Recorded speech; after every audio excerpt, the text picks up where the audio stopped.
بطولة ثلاثية نظيفة سجلها الكابتن أحمد عسير الهدف الأول، ومن ثم مختار فلاتة الهدف الثاني والثالث. أولى الأحاديث الأولية صاحب الهدف الأول في هذه المواجهة أحمد عسير، وحييك أحمد ورحب فيك.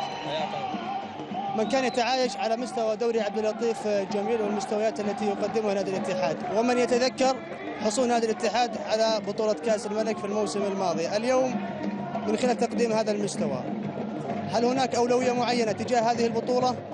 أول شيء بسم الله الرحمن الرحيم، نحمد الله ونشكر على التأهل.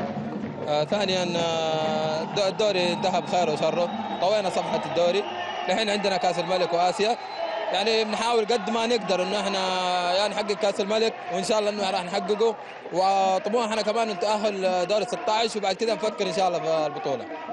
اليوم على الصعيد اللياقي، واكيد انه هذا الشيء يهم نادي الاتحاد خصوصا لديه مشاركة خارجية. تعاملتم مع هذه المواجهة وفقا لمعطيات كثيرة ابرزها احمد.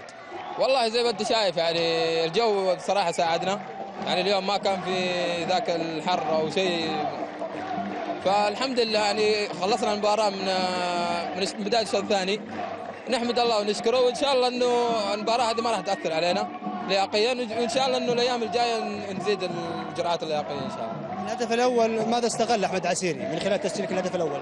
الحمد لله يعني الهدف في شخص اتوقع ان انا اسجل الهدف، واحب اهدي له هذا الهدف، وان شاء الله في الجاي اسجل ان شاء الله. الرقصة وش سالفتها؟